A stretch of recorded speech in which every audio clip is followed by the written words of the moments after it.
Hello, hello, hello. This is Adelai Brown, and I want to welcome you to the HeartLine. And I am so excited to have you here today. As you all know, on the HeartLine, we grow heart equity, personal, relational, and financial wealth that we grow and obtain and cultivate by authentic living.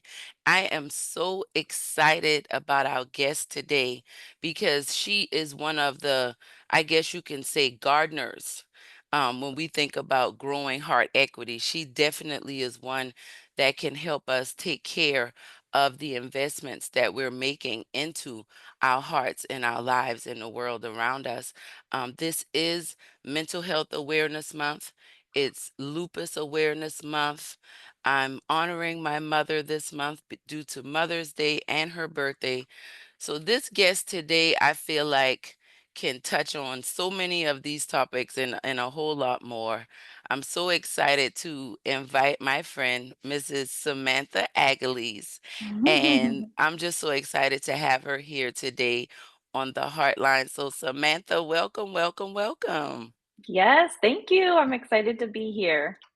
Yes, ma'am. So, please let everyone know who you are and what you do. So I'm Samantha Aguiles. I'm a licensed professional counselor here in Charleston, South Carolina. I'm also a national board certified counselor, and more specifically, I'm trained in EMDR, which is a very special type of trauma therapy that I absolutely love doing. So I am in private practice. I see all kinds of folks who walk in my door, but most specifically, I'm specially trained and I especially love working with trauma. So that's the Spark Notes version of my practice and what I focus on. Awesome, awesome. Now, it's funny because I know how gifted you are at what you do and how passionate you are about it. And lately, I have been researching more about EMDR. I didn't even know that you were certified in doing EMDR, so that's even more exciting. And I know as hmm we go through today, um, I'll definitely ask more questions about that. But one of the things that I, you know, I'm really passionate about, and our Heart Tribe here, everybody that listens to the Heartline, we're really big on healing, but not necessarily feeling like you're always in a state of brokenness when we think about healing, but hmm healing from a perspective of being able to navigate the circumstances that come in life hmm and not hmm allow them to debilitate you and, Right. take you out. And I can say, um, I I find you amazing. I tell you this all the time. A little backstory to Samantha and I, we've been friends now. It's been like 8 years. Yes. Yes, it I has. did I didn't even realize it was that long. All right. And so we met through church and there are a couple of things I want to highlight as I talk about Samantha and our relationship because I feel like one of the messages I want us to get through on the Heartline is that we need each other to hmm live, to grow, hmm and survive. And sometimes when we get stuck in a broken place, in a sunken place, in a dark place, in a place where we're confused, we really cut ourselves off from people who could really be there for us and help us hmm and support us. So when I ended up at the church that we met at, I was on a journey of wanting to get closer to God. I was in a hmm space of, you know, I no longer want to be angry. I no longer want to be upset. I had already published my first book. I was working on the second book, getting ready to finish hmm that one. And we end up at church and all of us end up in small group together, right? Because I just want to make sure, because ever since mommy passed, not using that as an excuse, but sometimes my memory is like very Yep, that's shoddy. okay. Okay. So we ended up in small group, but we started doing life together, hmm right?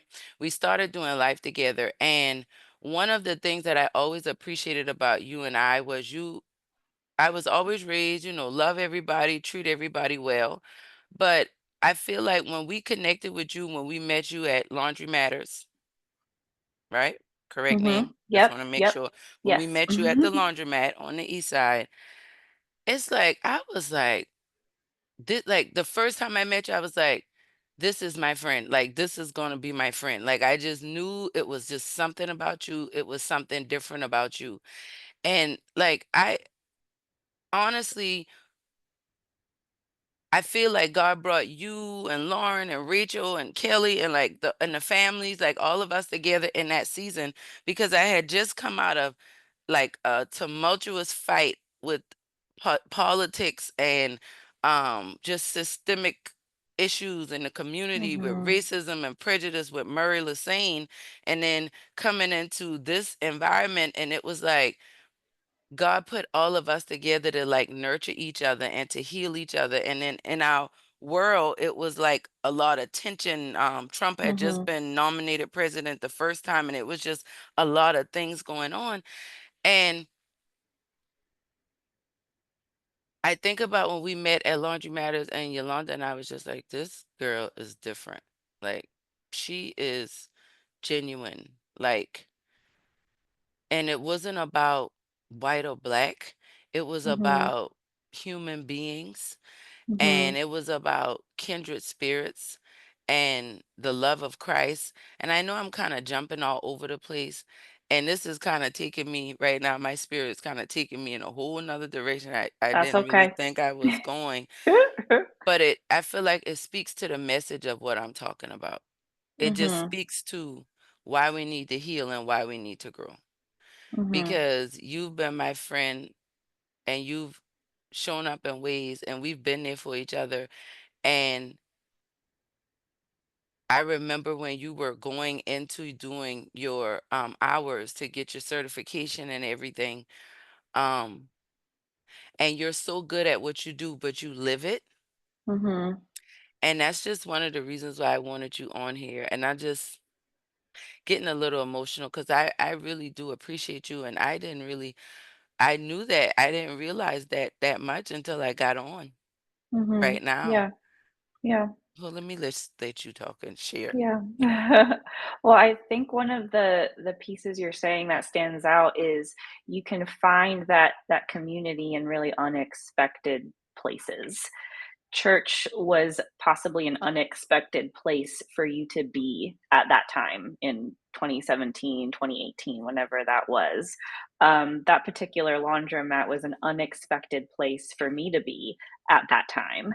And for our paths to cross, for our circles to overlap at the time that they did, was really unique for both of us. And so I think it just emphasizes that you can find kindred spirits in the oddest of places, the most unexpected of places. So don't restrict yourself. Don't put yourself in a box for what your healing could look like, for what supportive community could look like, because I don't think you or I could have ever planned that if we wanted to. And we both got really supportive community and we both got different kinds of healing from it. So that stands out from what you just said. Y'all see what I mean? You see why you need to book a consultation with her? You see how she'll help you get your life all the way together? But no, it's true. It's true. And staying in that vein, with this being Mental Health Awareness Month and you being a mental health professional and practitioner, how important is it for us to have community? Oh, so I can't even say how important, especially now. It's, of course, always been important throughout the history of the world, but 2025 is a bizarre time to be alive. It is a bizarre time to be seeking community because not that long ago, 100 years ago, community was built in to our day-to-day lives. Neighborhoods were a lot closer. People knew their neighbors, the people who lived next door or above or below them. Parents knew the teachers that were educating their children. Children had lifelong friends from a young age through their teenage years because they lived in proximity to each other. People grew up in the same church that they went to as adults. So community was all around us all of the time, not that long ago. And now we live in a world that is extremely fragmented, extremely divisive, extremely isolated, where our neighbors have 10-foot tall privacy fences in between each home, or double door garages where you can't even tell if they're at home or not. The internet has provided immense benefits, but also so much harm, so many obstacles to real intimacy and community. Again, there can be community on the internet for sure. Lots of people have found important community, folks who are disabled, folks who don't have the same access to people as others might have. So the internet has, again, provided us benefits in those areas, but also a lot of obstacles, also a lot of fragmentation. Um, so community is so, so, so important. I don't think we've had a lonelier, more isolated uh generation of people than we do right now, especially in the aftermath of COVID, which is still Mhm. happening, by the way, Mhm. especially in a day and age where we're just so incredibly divisive. And arguments can be made that we've always been divisive. It's just more obvious now, which I can see. But the need for community is just, it's a lifeline, and it's a lifeline a lot of us don't really have right now. And I can say that in my own personal experience because after my mother passed away, and you have definitely been a part of the community of people who've been very supportive through this process. But one thing I've realized is there have been many times that I've had people that wanted to support, were there to support, and I rejected it. Like Mhm. it was like I couldn't receive it.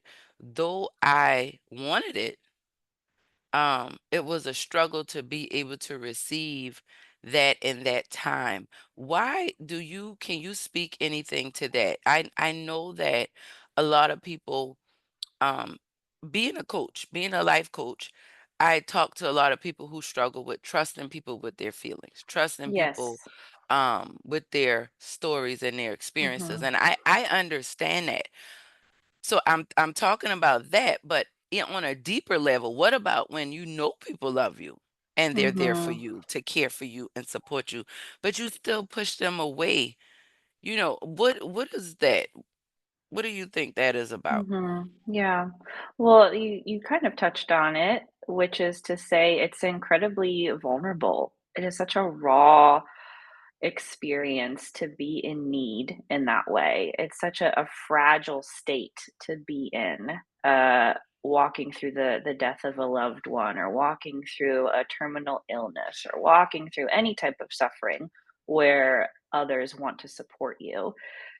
And there is a question of trust. Can I trust this person to enter into this fragile space with me? Can I trust this person to enter into the rawness and not try to fix it, not try to solve it, not try to give advice covered in platitudes? Can I trust this person to just be in it with me?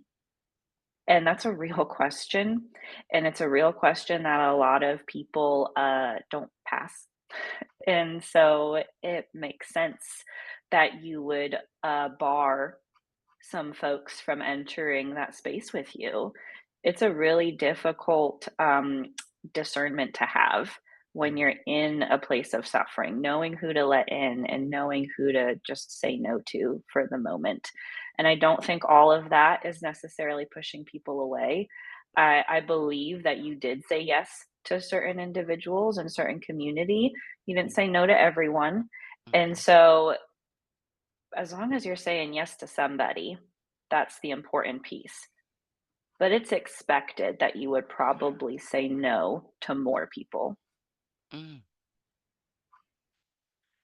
Oh, that's good. That's good. And you said something, and I know that this is something I've worked on and been guilty of, I'll say, but I think you can give us more insight into that. When you talk about sitting with someone and not wanting to fix it, Mhm. people, I am people, Mhm. want to fix it, want Mhm. to have solutions. Mhm. What motherhood has taught me, motherhood and marriage, some powerful M's, Yes. has taught me is that is not always the best thing, even though that you may see a problem, but you with a solution isn't always the answer, Right. It's right? not. So could you just speak a little bit to that? Um, Mhm. navigating that because I think about, being a wife, like I want to help my husband, I'm the helpmate, right? I'm called to serve. But over the Mhm. years, we've been together for 20 years now, married for 13. It's like a lot of things I can address, but I really or see or let you know I'm here, but I don't need to do anything else. Mm-mm. And but it's like I think a popular thing, and I'll say it's popular in my circle because I'm into personal growth and development. So Mel Robbins is talking about let them.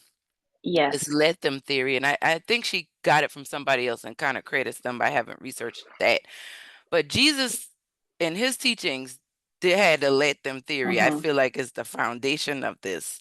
Mhm. Um, but could you help us, Mhm. serial fixers and overdoers and people Mhm. pleasers and codependent people, um, not to I just throw that out there because, I'm joking, but a lot of us struggle with this. And I'm Mhm. glad you even highlighted because many people are disconnected and struggling with intimacy with people they want help Mhm. from or they want to help. And I think this is still in the vein of mental health. I think this is Mhm. really a big thing people need to understand. Yeah.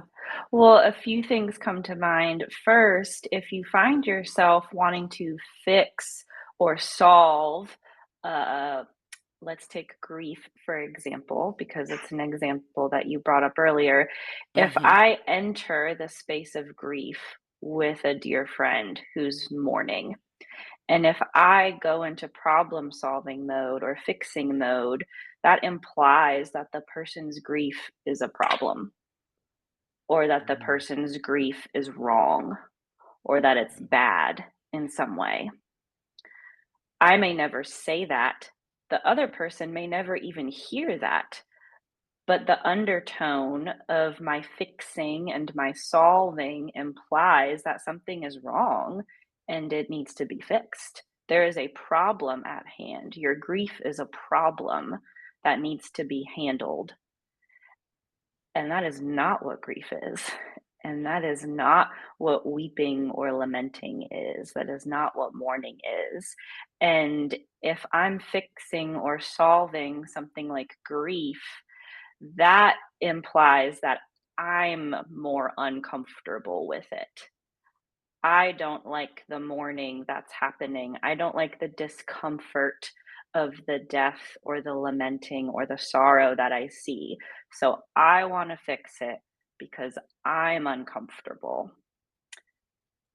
And that is not what we're doing when we enter the space of grief with a friend. So those are the things that come to mind when I think of someone who's trying to fix or solve in that moment. So that's really good. And I think I know you're helping a lot of people to hear it like that Mhm. because I don't ever want to come across. I have a friend who just recently lost her mother, and Mhm. I wanted when I went to go see her, it was so different because one, I haven't really been able to support Mhm. many people in that way Mhm. um since my mom passed away. But when I got with her, the only thing I had is the only solution I had was just don't hold it in. Right? Like as Yeah. uncomfortable as whatever may Mhm. be awkward, be weird, just don't like completely isolate yourself.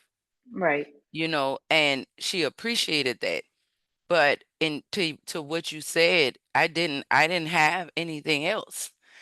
And Right. I think prior to losing my mom, I would have had something.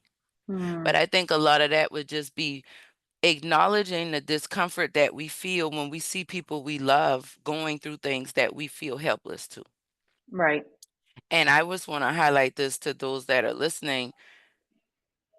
You may have a loved one that's going through a challenge. I'll use addiction. I'm gonna use addiction because I think grief, people are a lot more willing to give empathy. But I Mhm. think I'm using addiction because I went through this with my mother. Mhm. And we're talking about mothers, we're talking about mental health. And I remember us going through a lot of situations in life, and the solution would be for her to leave or for her to get clean. She was in an abusive Mhm. relationship, so it would be, they were abusing each other, abusing drugs together, so it was very toxic. And I remember when the best form of support I could give was boundaries. Yep. Yes. But when I started doing that, it looked like I was being very mean Right. and very inconsiderate, Mhm. not loving, not honoring my mother. I had a lot of church people quote, the 10 commandments, yeah, I think it's verse, what is it? 10 and 6, one of them, honor your mother and your father. Mhm. Um and I struggled with that, but what I realized was I could have solutions, but I couldn't fix it. Right. So could you speak to that a little bit? Because and I use addiction because my mother, when she passed away, she was 14 years clean, but Mhm. she got clean as a result of her life hitting a brick wall, as a Mhm. result of her addiction, and it was nothing anyone could do to fix it but her and God. Right. With all the Yes. solutions that were offered, with all the support that was available, it ended up there. So could you speak a little bit about that from like a if I came and sat down in your chair and was talking to you about this, Mhm. how would you respond? Like helping Yeah. somebody that wants to fix it and doesn't Mhm. quite understand. What do you mean? Just sit with Yes. them in a situation like that. Yes. Addiction is such a good example to bring up because it is so difficult. It is so hard. And there's addiction in my own family, as you very well know. And the difficulty with addiction, as you've already implied, is that that person is the only one who can make the choice. That person is the only one who can make the choice, and that is infuriating because you can see all the things, you can have all the next steps, you can have all the rational plans and the problem-solving skills to give this person, but until they choose it, until they want it, until they say yes, until they take ownership of their choices, until they take accountability for their actions, we're not going to see a whole ton of change. Mm, And even when we do see change, something that I tell people frequently is relapse is part of recovery. mm, mm, Expect that to happen. mm, Expect relapse to happen. Not because we are hopeless and helpless over our loved one who is addicted, but because addiction is insidious, it can be mm, genetic, it rewires our neurons in our brains. It is a sickness and it does not go away overnight. So expect relapse to happen. Even in the best of success stories, we see relapse popping up. It might not be that substance. It might not be they go back to the bottle or they go back to the needle, but they go to shopping or they go to over exercising or they go to restrictive dieting. The relapse could just be another type of addiction. So, having realistic expectations about the journey of addiction is really important. Have realistic expectations for the person enduring it and for yourself as the observer or the loved one. And what sitting in it can look like for someone with addiction is having boundaries for sure, and also always having a thing that you are willing to give. Mm, So, that's so good. in my personal life, a personal example I can share is that when I had a family member who was struggling with addiction, I had many boundaries up regarding money, regarding phone calls and text messages, all these types of things. But I always told this individual, I've got a room in my home any day, any night. Mm, If you need a place, that room is mm, available. I will never tell you no. I will never not have it for you, but that room will always be available. And this person never took that room for years and years and years until they did. mm. And so Amen. I'm not saying you should always have a room in your house available for your addicted loved one, but have something that you're comfortable with always having available. Have Mm, something that you're always willing to offer. Maybe it is just an ear. Maybe it is 24/7. If you call me, I'll come. Maybe it is no matter what, we're going to see each other for Christmas. mhm. Something. Choose something that you're willing to consistently always have available for that person. Oh my goodness, that is so good. So when mommy got clean as a result of going to prison. She was Mhm, starting to get clean because she knew she had to go to court. And I remember when she came home, I was on my healing journey, just started mindfulness and being able to find this stuff in scripture, about casting our burdens on the Lord. And I used to be so upset about her relapsing because I remember her relapsing, like you said, it's not mhm, linear, like you're gonna have mhm. bumps in the road because Cyclical. cyclical, Mhm, there you go. And it's mhm, like when I was younger, I remember her relapsing at two different times. And they were like years apart each time. And the last time was before we really had our downfall when I was in like going into middle school. mhm, And so when she went to prison for a year and came home, and this was in 2010, I was like 27, 28, yeah, something like that. And I remember when she came home, I told myself that I was not holding her to staying clean. mhm, This was the first time I didn't have the expectation. Every other time mhm, I had the expectation and she relapsed, right? But this time I said, it's like my love was not going to be conditional on her being clean. So I didn't have that language back then, but I feel mhm, like I was understanding more. I didn't know it was a boundary, but I was like, okay, I'll be willing to do this, but certain things I'm just not going to be willing to do. You know what I'm mhm, saying? mhm, And I feel like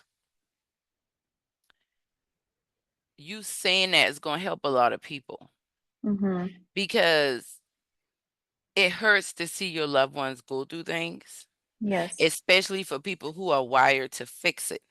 Mhm, But in light of us talking about EMDR and, addiction and grief, in my experience, a lot of times we struggle with being able to sit with people and sit in those tough places and set those boundaries because we have emotions that we have not yes. dealt with.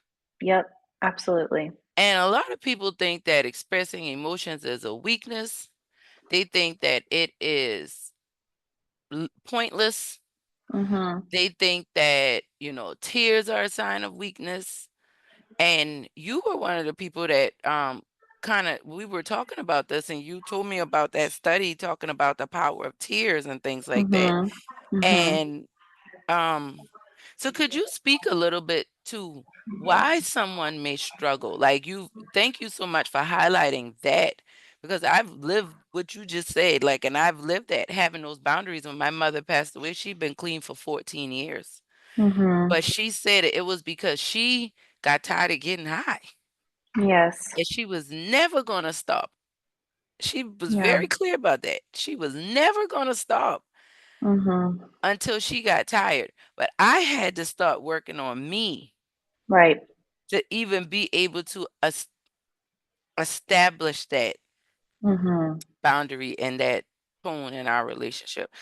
So I feel like I kind of touched on a couple of things, but I feel like a lot of times we struggle with holding those boundaries, being able to sit with our loved ones and developing and walking in a light of growing heart equity and having healthier relationships as a professional. What is your Mhm. take on how our emotions play out and how we interact with those we love? Mhm. Oh man. We We got those time. emotions play such a big role. The most common emotion I'll see and that I too have experienced with addiction is just immense anger. There's Mm, so much anger toward the person who is addicted or who was addicted to any substance. Um, so the person in my life was a sibling, is a sibling. They're still alive, no longer addicted, and praise the Lord. And that was a 13-year journey. So again, none of this healing is happening overnight. And it is so common to be angry at the person. I remember being so angry at this person, being so angry by the impact that they were having on my parents specifically, so angry at the impact they were having on our larger extended family, so angry that holidays would come and go and this person would not be present when they said they would be, or would arrive under the influence of something and it would just be uncomfortable for everybody. So much anger over the years and years of just never knowing if this person was alive or dead, mm, in jail or not, in the same state or not, in rehab or not, had the same phone number or not. We just never knew. And that anger can turn to numbness. It can turn to desensitizing yourself. It can turn into apathy. It can turn into bitterness. So, all of those emotions harm you. mm. They don't harm the person who's addicted. They're doing their own harm to their own self. But Ooh, that anger you have, that numbing, that desensitizing, that bitterness, that apathy, that is harming you. It's mm, not harming them. mm, They don't even know about it. So that needs to be kind of brought into the healing first. Before you can have any hope for healing of your loved one, you've got to deal with your own anger around it, because when they do get healed, if they do get healed, now they're healed. But how can you have new relationship with them if you've had years of pent up anger and bitterness and apathy that's been building? So that is a strong recommendation I would have for a loved one in that situation. If you are a loved one of someone who's addicted, or if you're a close observer of someone who's addicted, notice if you've got any of that anger. Notice if that anger is turning into bitterness, apathy, numbness, desensitizing, because that is going to harm you more than anybody else. mm. That is, I'm just soaking this all in because, um, like this is like this is like a sneak peek to our little coffee dates and our walking dates. But I thank you for that because what you're describing is literally what my mom and I lived out. And we didn't Mhm. walk through this with a therapist, Mhm. a professional counselor, right? Mhm. And hearing you say this lets me know the power of the Holy Spirit Mhm. and Yes. how some people you're listening now and you may hear Samantha, you hear me, and you might be like, I need to book with her, and we will have her information and everything so that you can connect with her. Um and some people might feel like they can't. But you can go back and listen to this over and over again and pull some of these nuggets out and start trying, right? Mhm. And I say that because you touched a little bit on your own personal experience, and I really appreciate that because a lot of mental health professionals, in my experience, just show up as a professional, and we want to know why. You know how they Yeah. say, we don't care what you know until we know that you care. Yep. Mhm. Right? So, could you tell us a little bit about what made you even decide to get into this Mhm. profession? Because honestly, my experience of you is you live this. You really Mhm. do. Mhm. You really do. Um, and it's very real, it's very authentic. But just us having this dialogue a little bit more in a professional sense, because I want Mhm. people to know who this therapist is I'm always referring them to. Um, Could you tell us a little bit about why you do Yes. what you do? Yes. Oh goodness, what a weird story. So I Okay, had let's get the tea. Look, let me get my avocado cup. Let's get the Oh, tea. yes. Oh, I love it. So I never wanted to be a therapist. I was so embarrassed even when I started because I was like, I'm a therapist. I don't want to tell people that. That's like telling people you're a pastor, right? No one wants to talk to you, or they all want to talk to you. So I was like, I Either don't or. want I don't want to be a therapist.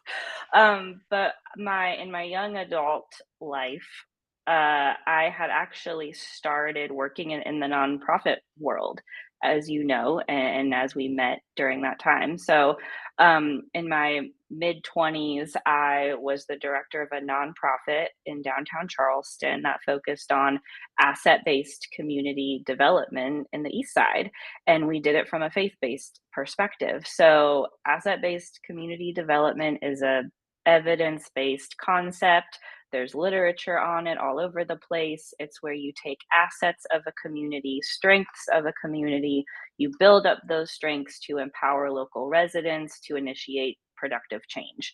There are other wonderful organizations who operate like this in Charleston. Metanoia is one of them. They do great, great work in the Chicora Cherokee neighborhood using this model.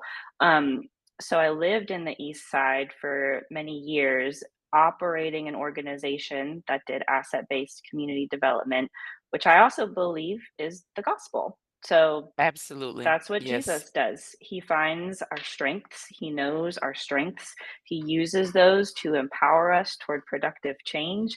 He highlights the skills and the talents and the gifts that we already have. So that was the type of work I was doing. Inevitably, we took ownership of a local business, the laundromat. That is a huge asset. We used that asset to employ local residents, to provide Mhm. free laundry services, to operate a food pantry, a clothing closet, Yes. do Bible studies, computer Yes. classes, after school tutoring. We did so many things in that laundromat because we pulled up all the assets, all the strengths that already existed in the neighborhood and empowered local residents. Um, so by And let's default, just highlight this. She didn't come in trying to save the community. She was living there. mhm, Correct? yes, I just want to say that, right? Because I feel like this is we'll talk more in future episodes, but you were part of the assets in the community. mhm, You wanted to you participated in that as well because that's mhm, what really drew us in because it was clear to us that you didn't feel like you were coming in to save them. right, You were yes, like, we are all here together. Let's figure out how we can make this better for us. yep, That was the vibe that I got from you. And I just want to yes. really highlight that. I really do. Yeah. Yes, and I don't think community development can work well many other ways. Not to say it's impossible. We obviously see it done in other ways all throughout the country. Mhm. But living in the community that you're developing or producing change in is important. So I didn't just go to the laundromat and drive across a bridge and go home. I walked to the laundromat and I walked home, and inevitably a gaggle of children would be following me, or somebody else would ring my doorbell at 8 p.m., or there'd be a knock on the window at 10 in the morning. So, yes, in the community. Yeah, I just had to highlight that now because it's Yes, important, it's powerful, and it's inspiring. So I just wanted to make sure they know you weren't bussing in and bussing out. You were yes, there, boots on yes, the ground. That's a popular song. You were yes, definitely boots on the ground. Yes. Okay. yeah. So keep going. Just And had to say that. so by default, doing this type of work, that type of work, I encountered a lot of people who had all types of mental health problems, mental health obstacles. I did not know that at the time. I was like 20, between the ages of like 24, 28 during this season. And I remember a friend coming up to me and saying, "Wow, Samantha, you do really well with people who have mental illness.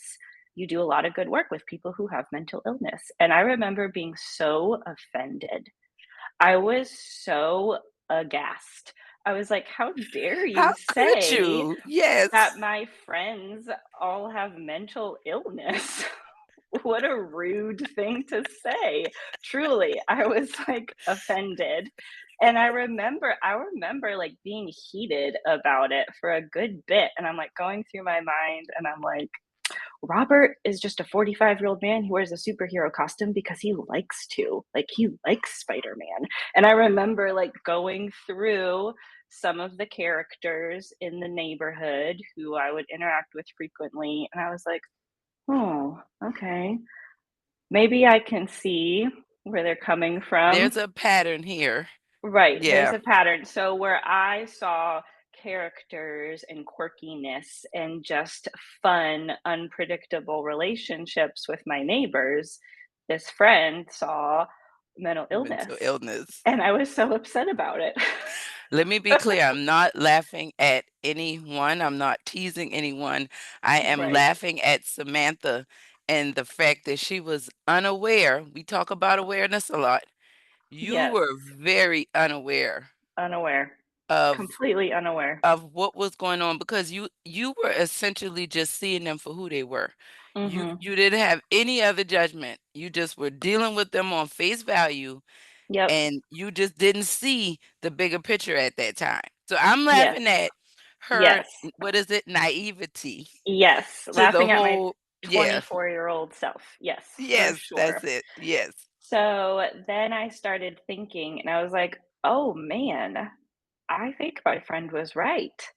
I think there are like some other things going on with the quirkiness, as I called it, or like just the fun, unpredictable interactions I would have with people, and some of them not so fun, right? I mean, there Mhm. were very violent interactions that happened at the corner laundromat on Reed and Columbus Street, as I'm sure anyone can imagine. Like people pulled guns, cops were called, crimes were committed. So we saw all the varieties of quirky behavior that Quirky can behavior, also yes, fall under the yes, umbrella of of men, possible mental yeah, health struggles. yeah, Um, Plenty of substance use, all kinds of things. mhm, And so then I started doing some research and making some moves, and I was like, "All right, Lord, if this is a door you wanna open, open it."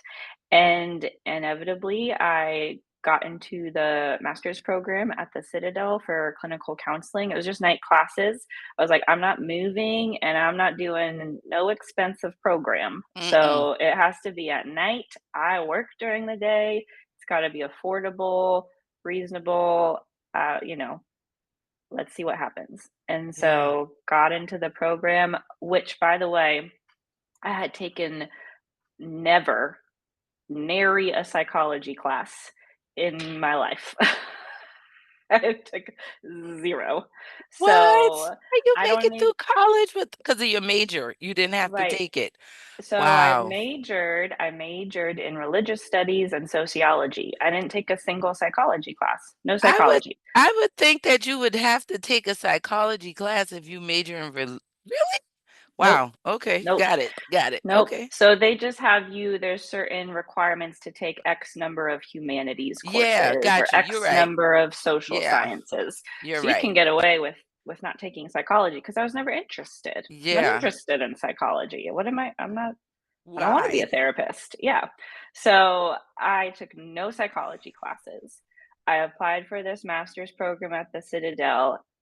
Because I had never taken a psychology class, I had to take the regular GRE and the psychology specific GRE because I had never taken a psychology class before. So I was Got getting a it. master's in psychology And they're like, no, ma'am, you have to have some Some psychology psychology training, yes. So I had to take the regular GRE plus the psychology GRE. The minimum test score to get in to the Citadel was a 600 on the psychology GRE. I got exactly a 600. I got the bare minimum. I did not know a thing. I didn't study psychology. Let's be so clear. No psychology. So the acceptance deadline comes and goes for the Citadel, and I'm like, surely I didn't get rejected. That's just embarrassing. Like, it's a night class, it's the Citadel. No offense. Love the Citadel. But I'm just like, did I really not get in? Exactly, So I call exactly. them. After graduating from college at Charleston, Right, right? right, Okay, and yeah, this is let's be a few clear. years. Yeah. Yeah, a few years had passed, so I was, like, 25 applying to this program, and then I did call them, and I actually, like, had an exchange with the dean at the time, and I was like, "I'm just curious if I got in, I haven't received any acceptance information," and he told me that I did not get in. And I was like, "Oh, how interesting. Can you tell me why?" And he said, "Your GRE score. The psychology GRE score was too low." And I said, "I am reading on your website right now that the minimum score is a 600, and I got a 600. So please tell me why my score is too low." So I truly did. I was like, "No, no, sir. It Yeah, says right I here, gotta challenge 600." this because this is saying one thing and you Yes. telling me something else. And he paused and he said, "Let me get back to you." And I got an acceptance email later that day. So I should not have gotten into this program, y'all. I should not be a therapist. But you're So so good. See, yes, God ordained you for this. So that's why these stories are so powerful. yes. So that's how I came to be here. So really, the degree was just to get me some credibility, so I could have a license and do the thing that essentially I was kind of already doing. No, you were Truly. doing it. You were doing Hmm. it. You were doing it. Absolutely. I saw you in action. You were doing it. And that's why it's so funny to me for you to say that you didn't have any background in it Hmm. because I could see why your friend would say to you, you deal with people with mental illness so well. And it Hmm. is because you treat them like they're normal Hmm. because they are. We all have challenges. We just Yep. have challenges in different ways. Yes. And I just think that is so profound. So getting into becoming a professional counselor now, after Hmm. getting through the program, um, what do you find that people struggle with most? If you had to like kind of tap into in your practice and just in general, what you see in life, what you see in the media, just culture, what do you think Hmm. people struggle most with mental health that you've been able to help your clients um, through those Hmm. challenges? Mm. That's such a good question. Just in what I've seen and what I've heard and my very small, experience with the people in front of me is truly vulnerability. That Mhm. is one of the largest obstacles in any road to healing is people willing to be vulnerable, willing to be honest about their emotions. And now that might sound backwards because if you go onto social media, you could see people being vulnerable all day long on the internet. But that is such a different context and format because, as we all know, you can curate your social media so that none of your loved ones are even on your feed, or Mhm. all the people who follow you are complete strangers. Mhm. Well, bearing your heart to strangers is not the same as being intimate and vulnerable to other loved ones in your life. It's not. And Mhm. so that is the biggest obstacle I see frequently when someone's in front of me and I ask, "Well, what happens when you tell your dad that? Or what happens when you have that conversation with your roommate?" Or what does it feel like for you when you Mhm. bring that up to your spouse? And the answer is almost all of the time, well, I haven't done that. Mhm. Well, I don't do that. It's like, well, Mm. that's where we need to start. We have to start with vulnerability, and it's as simple as we call them I feel statements. As simple as an I feel statement. I feel hurt when this thing happens. Can we talk about it? Or Mhm. I feel scared when I see this thing take place. Can we find a better way to interact? Mm. I feel confused when our conversation starts to go in this direction. Can you help me understand? So, Mm. truly, just finding a single emotion word to express to the other person, start there, and it can really open a whole world that we're honestly really scared of opening. Oh, goodness. That is so good and it's so refreshing because for me, that's my whole message is about vulnerability. I've navigated life and become more um aware of the wholeness that, Mhm. we're because I used to think I was broken. A lot of people think they're broken. I think you can relate to that term in a sense. However, Mhm. we're never really broken. I feel like we're just not put together. I Mhm. feel like it's more like a puzzle versus like a shatter. But Mhm. sometimes being vulnerable is the shatter that needs to take place. It's the breaking that needs to Mhm. take place of this thing so that we can get to a better thing for us. Mhm. Um, what I have found, and you touched on this, is you said using the I feel statements. This is so good because I feel like this is like a mini course, emotional wellness course right now, like Mhm. because you can take these things away. But why is it so important for us to be able to? What I've found is we want to be able to name our emotions as much as we can, but sometimes we Mhm. can't. So why Mhm. is it so and this might not be the best question, but you can help me with this. I feel like you know where I'm going with this, but why is it so important for us to share those emotions? Some people say, well, it doesn't matter. They're not going to care anyway. But I like to tell people if you care enough about it, then it needs to be expressed Yes. because you matter that much. But from your Mhm. perspective, why is it important to have that conversation, to express ourselves and be Mhm. vulnerable? Mhm. Well, it's important, number 1, for you, for the speaker, for the person sharing. It is important for me to recognize even how I feel. So, to answer your question earlier, sometimes we don't know how we feel. How are we supposed to know? Truly, there are just lists all over the internet. If you just Google emotion word list, emotion wheel, list of Yes, I'm emotions, familiar with the wheel. you're Yep. gonna get hundreds of thousands, truly, of emotion words. There are so many emotion words that exist in our language. So look that up if that's helpful to you. Even if you don't know the emotion word that you're experiencing, your body is interacting with your emotion in some way. So maybe I can't articulate that I'm embarrassed, but my face starts to flush or my hands start to get sweaty or shake or my stomach starts turning. So I can say that instead. I can say, I kind of feel a little sick after the thing that was just said. Can we talk about it? Mhm. Or I'm feeling a little flushed and kind of jittery after that interaction. Can we just rehash that a bit more?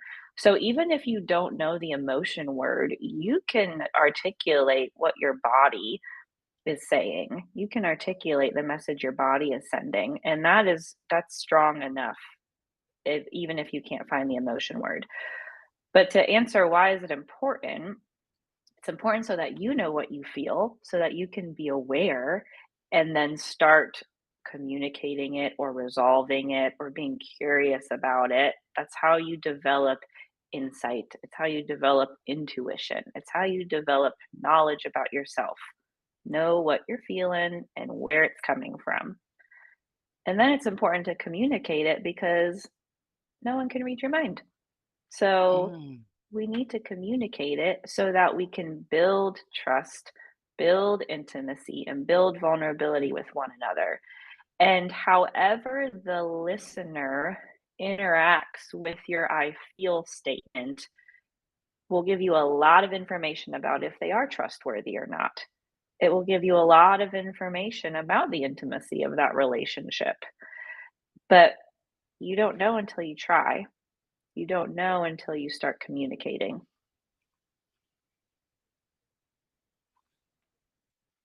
That is so good. And when I think about what you said, we communicate because that's how we build community. That goes Yep. back to where we started from the beginning of this conversation. Mhm. It's important for us to communicate how we feel. It's important for us to communicate if we don't even know how to use the words to communicate what it is viscerally, like Mhm. what you're feeling in your body. But it all goes back to this is how we grow community. Mhm. And this is how we maintain our mental health. Mhm. And I just want to thank you so much for just taking the time to be the practitioner that you are, the professional that you are, but most of all, just the community member that you Mhm. are. Because honestly, like I knew I wanted you on. I've been talking to you about this for a while, but this is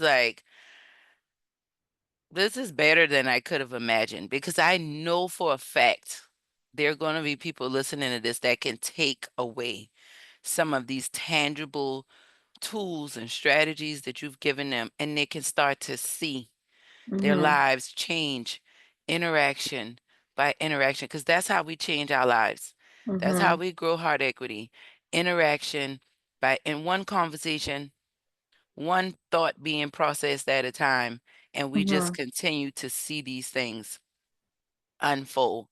But this is so good, Samantha. I am so thankful. I'm looking at we're coming right up on our hour. So what I will do is one, will you come back again to be a guest? Absolutely. Okay, y'all Yes. heard it. She is locked in. We got our resident counselor and our heart tribe. So this is, as you grow community, just know we have some very, very competent and professional and caring professionals, licensed Mhm. professionals that are in our community, in our network, wanting to help you grow and get better. So, Samantha, Mhm. tell the people how they can connect with you. I will have your links in the description, but just let those who are listening know how they can connect with you. Yep, so the easiest way is just Google my name, Samantha Aggeles, Aggeles. The name of my practice is the name of me. So if you Google me, you'll find the practice. Samantha Aggeles Counseling, samanthaaggeles.com. So that's my website. That's the name of my practice. If you Google me, you'll find those pretty immediately. Awesome sauce. And I just thank you for being here. But for me, I'm in this work. I'm a heart work practitioner myself, and I got a lot out of this. Like I got a lot Mhm. out of the I feel statements. Um, Mhm. I love you sharing your testimony, and I think it can help a lot of people find their themselves and be able to find peace in just being themselves and just knowing Mhm. that your emotions matter. There's Yep. nothing wrong with you, and even if you feel like your emotions are not real. Like I felt like nobody loved me and nobody cared. And Samantha called and I was out of town and she had hot food at my door. Mhm. Right. So sometimes your emotions can lie to you. Mhm. That's Yep. my experience. Right. So I just want our heart tribe and everyone who's listening to know that you're not alone, Mhm. to know that people do love and care about you, and to know that your mental, your emotional, your physical health all matters. You matter. And we want you to know that here on the Heartline. So I thank y'all for being here. I thank y'all for tuning in. Make sure you connect with Samantha. I'm sure she does virtual and in person. So if you're not in South Yes. Carolina, doesn't matter. You can still work with her. Isn't that a blessing? That's where we thank God for technology. And we will be back next Thursday. Remember, y'all, when you heal your heart, you transform your life.